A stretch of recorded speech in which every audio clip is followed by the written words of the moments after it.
Hello, Vet Vault listeners. Welcome to another Vet Vault Quickie, our bite-sized episodes made from our favorite segments from the podcast. Today we're digging deep into the vault to bring you this slightly alternative view from Dr. Oliver Liou.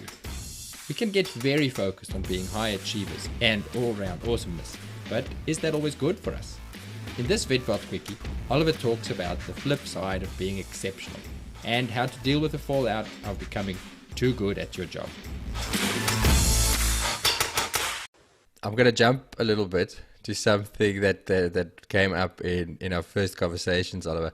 I asked you for things you wanted to talk about, and you gave me a statement that fascinates me. I'd love to hear what you were talking about. The quote was, "You'd like to talk about the paradox of getting better at what you do, and that mediocrity can be cooler than exceptional."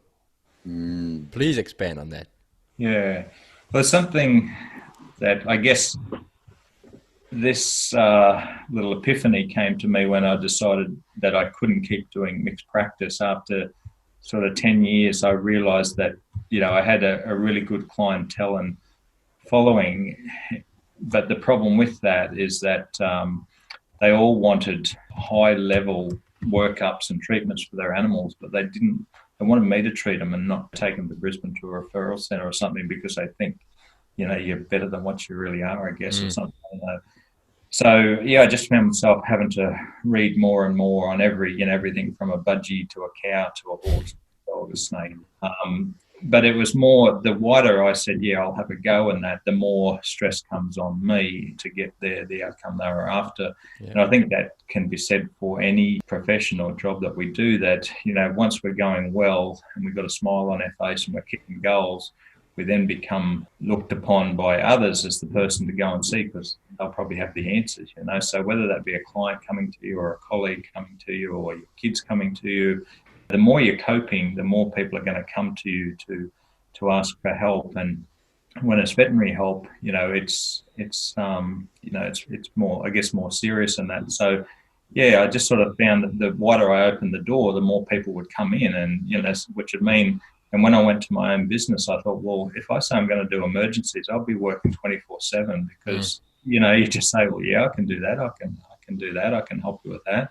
So, on a simple, and it's very simple stuff, I guess, but unless you learn to say no with a smile and sort of set some boundaries, you're going to keep, especially if you keep getting results when people come to you with their problems or their requests, if you keep helping them, they'll tell a friend and they'll come to you. And that's, I guess you can keep putting your prices up, but how do you put your price up for a colleague who's ringing you about a difficult case or your kid who wants to spend more time with you and that, so it's learning to say no and learning to, but that's, I think, something that's a little bit foreign to the helping and caring sort of nature that a lot of people who want to do vet science, they do it because they want to help people. So it's not something that we're innately born with. I get what you're saying with regards to being capable.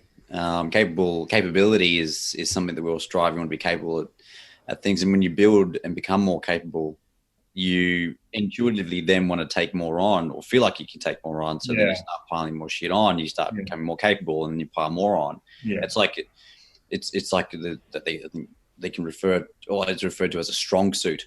So it's kind of like your superpower.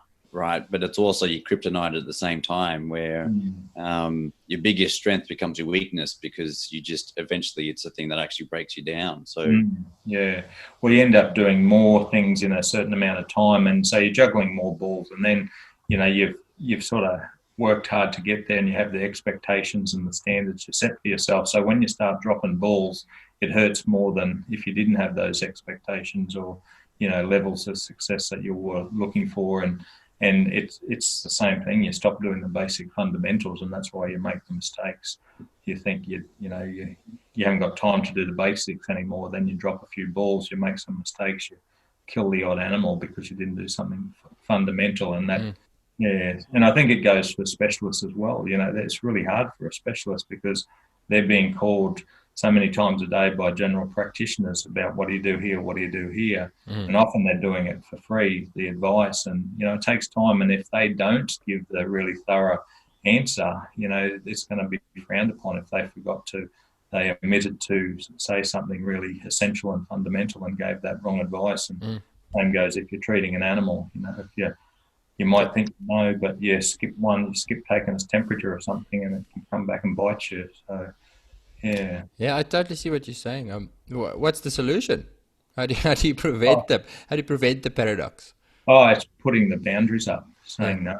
You know, it's learning to say no with a smile. You know, that, you know, not feeling guilty about saying no, not feeling guilty about. And for me, the big one was when I went out on my own in practice. There was everyone just thought I was going to do emergencies, and I just said no, I can't do it. I'm going to be busy doing elective stuff. And as it turned out, you know, I was flat out from the get-go just doing elective stuff. So if I had done emergencies as well, I would have done a far worse job, because I would have been running around like a, you know, crazy blue ass fly, and, you know, just not really helping anyone, especially myself. So I think it's, just a trap for high achievers in general, that, you know, you're wanting to help, you're wanting to do your best, you think you can just keep going. And I think just people have to be careful that and I see it all the time in these young vets who come through our training workshops. They just push themselves to the limit, and then they fall in a big heap and say, how did that happen? And you think, well, that was coming for 5 years, you know, like.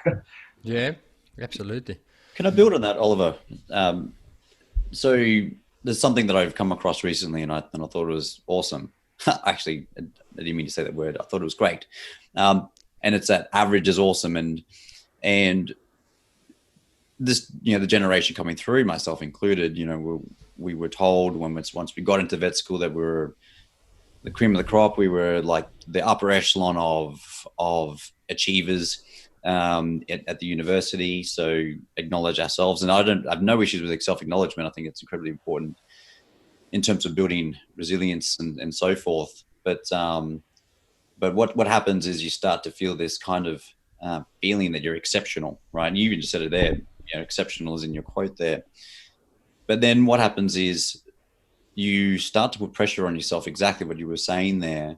So now it comes back to the circle and comes back now to actually being okay with being average. And it's absolutely a fallacy to think that we're exceptional, because there are people out there who are so much better at other things that we're not good at.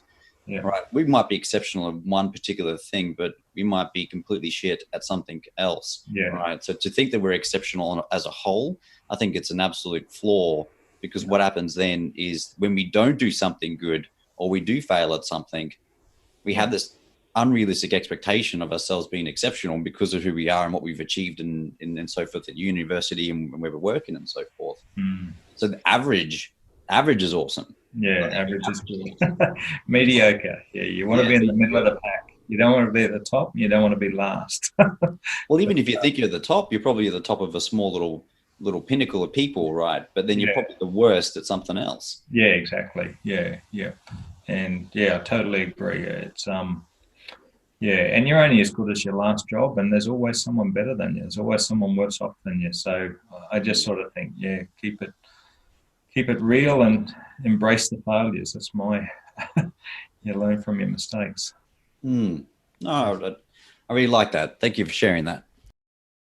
I'm trying to apply it to my own life and how I work and how I live, and sitting here going, I do the same. You think you have to be great at everything, and maybe identify the things that you are good at, and then everything else, let yourself off the hook a little bit. Yeah. I think you've got to enjoy taking the piss out of yourself, basically. You know, like have a laugh, and, you know, don't lose your sense of humor, and just, you know, be shit at stuff and just laugh at it. It's good to go and be shit at stuff. Well, you make mistakes, right? And you learn from your mistakes, and the people who have done something, people who are better at something than you, they probably made a lot more mistakes getting there. So you haven't had as many mistakes as they've had. Yeah. So that's one of my favorite sayings is success is due to good judgment is due to experience, and experience is due to bad judgment. You know, so you're not going to get anywhere unless you keep failing. That's where you'll learn your best.